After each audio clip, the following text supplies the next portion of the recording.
I'm going really well. Thank you so much for agreeing to talk to us today. No sweat. And I wanted to say congratulations on Demonic. I've had the chance to sit down and watch it, and amazing film, mate. So congratulations. Thank you.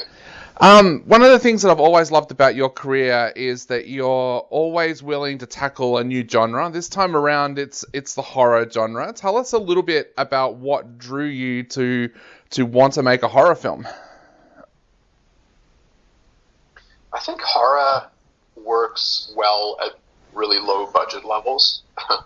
And because the movie kind of was built out of wanting to do something during the pandemic, it felt like horror would, like, you can't really do a large scale science fiction film that is self-financed, because this movie was initially just completely self-financed. It's like it just isn't an option. So while everything else was on pause, I knew that I wanted to do something that was, just created with our sort of our own hands and effort.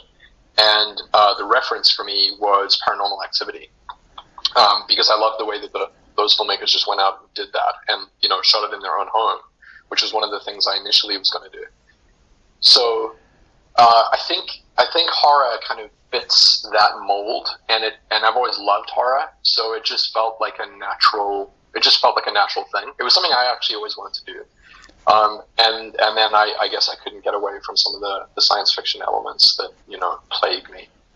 And also, because of the fact that it was so hands-on and such a tiny crew and everything, this feels like really real. Like, when you watch this movie, you feel like you're watching something that really happened. Was that something that you had a feel for when you were working on the film as well?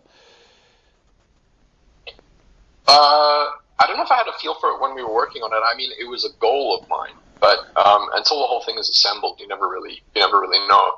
But the goal was definitely there were two goals while I was shooting. The one goal was to make it a small, intimate story that felt like we were living in very close proximity to Carly, which is closer to what you're saying. And then the second goal was to go about everything in a way that would try to create as much sort of simmering tension just lying underneath the film as I could do. So almost like a slow burn. So there was like this slow, anxiety-filled tension that ran through the movie. And those two things were really what I was keeping my eye on while I was shooting. As a filmmaker, what was that like going back to basics as well? I know I've spoken to a few filmmakers who have shot films during the pandemic, and they've actually said going back to basics felt really good for them. How did it make you feel going back away from that huge Hollywood kind of crew and go back to basics? Well, I mean, I've been doing that for 5 years, right? So everything that I've been doing on YouTube for Ode Studios is that. So I'm like very well versed in going back to stripped down filmmaking. And this film kind of was almost another YouTube video before we decided to make it, feature length. So yeah, it wasn't something new to me. It was like the thing that was new, I guess, was that we were actually scaling up because it was longer in length, which is kind of hilarious. But I get the gist of your question, and I think it does provide some kind of perspective where you can see the things that are important, and on larger films, maybe sometimes it's like they get a little bit, they can get hidden a little bit in the complexities that are going on around you. Now, the look and feel of the film, we talked about it feeling really natural. Tell us a little bit about this volumetric capture system that you used as well, because that's something that I'm sure a lot of the filmmakers out there would like to hear about. Well, I mean, volumetric capture is this kind of relatively new technology where you're basically three-dimensionalizing video. So there really is no example of anything to point to that is like it. It's totally different to motion capture. If we were doing motion capture, we probably couldn't have afforded the movie, which is interesting. So with volumetric capture, your actors are in. They're presented the way that they would be presented if you were actually filming the movie like normal. In other words, hair and makeup and wardrobe and everything. And unlike motion capture, which is obviously just a bunch of dots that are on an actor, and then way later down the line, you're going to apply that motion to some sort of creature that you build in 3D later. So volumetric capture is different in that the actors look the way that they look. They're captured fully in 3 dimensions, and then they're viewable from any angle or filmable from any angle later. So it's kind of a weird one to wrap your head around. It's sort of like holographic 3-dimensional video, and it can be endlessly reshot and relooked at. And tell us a little bit about the equipment involved with that as well. Like, I'm sure there's some filmmakers out there thinking this is a great way to shoot an animated film. What's some of the equipment and everything that you use for this method? I mean, it's when you say animated, you mean CG, right? Yeah. Because there's actually no animation except maybe your cameras.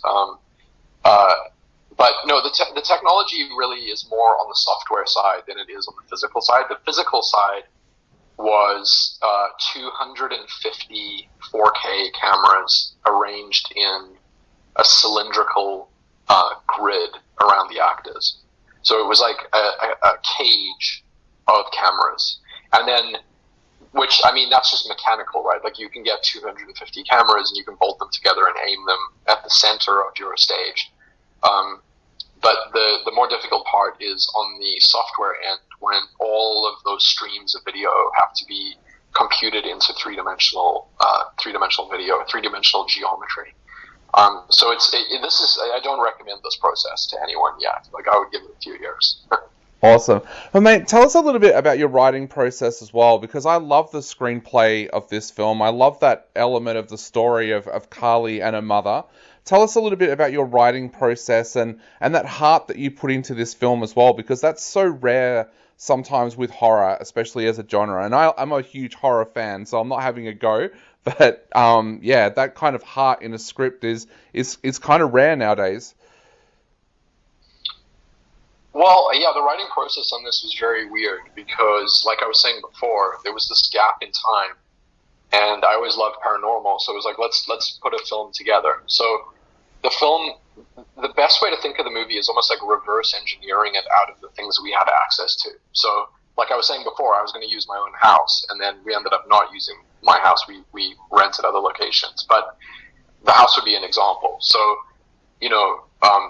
so it's like, okay, what do we have access to? And beyond that, what thematic or conceptual ideas do I have that I would want to put into a horror movie? And I had this wanting to use volumetric capture in something. I had the Vatican acting more as a 21st century corporation as an idea, maybe for a different, bigger film at some point. And then I had this idea of this mother-daughter idea as an engine, as an emotional engine to kind of drive those other two ideas. And then we also had to figure out things like how much money could we allocate to special effects or the locations we were renting. And then you kind of put all of that in a blender and sort of come up with a loose framework for a story. And then I wrote the screenplay pretty quickly and sent it to Carly and started talking it through with Carly and made some adjustments based on what she was giving me as feedback, and then that's what we used. Did you also do some research into things like demonology and also like the science behind this film as well, going into people's dreams and memories? Was that something that you did a little bit of research into as well? Only later, weirdly. So like I wrote everything, and then later on, when it became like further into production, I looked up both of those two things. I wanted the demon to be totally fictitious. I just wanted it to seem like it was real.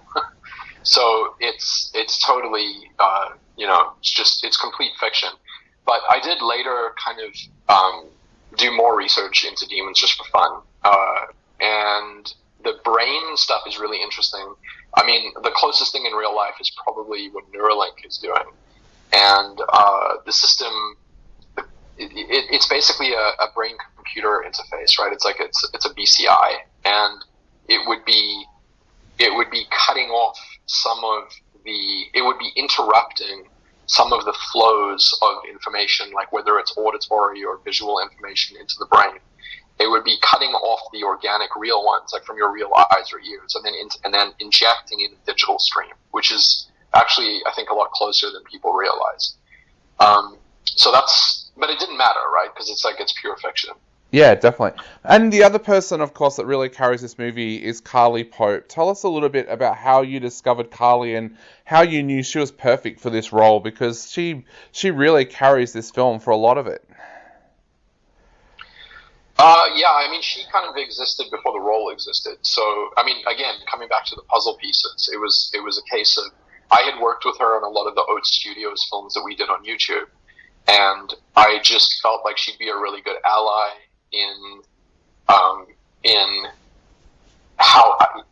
everything to do with the making of the film in this environment, but then also having the creative and sort of just pure talent requirements that she would just, she was like an all-rounder.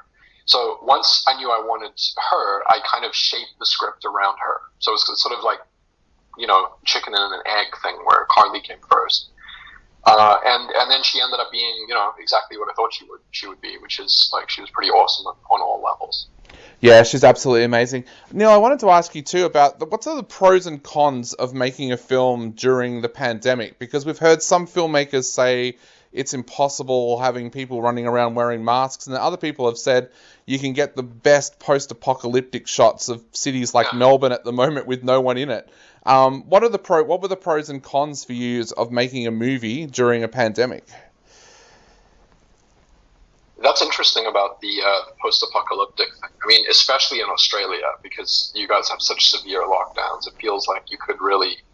Well, I mean, I don't even know if you could. Could you shoot them though? That sounds That's counterintuitive. I don't think you can shoot during a lockdown. People are using drones. Yeah. Okay. Yeah. So they're getting like plate photography, basically. Yeah. Interesting. For us, it was kind of neither. Like it wasn't really that detrimental, and it also wasn't really that great. Like we didn't get anything that we wouldn't have been able to get without the pandemic, and we weren't overly hindered.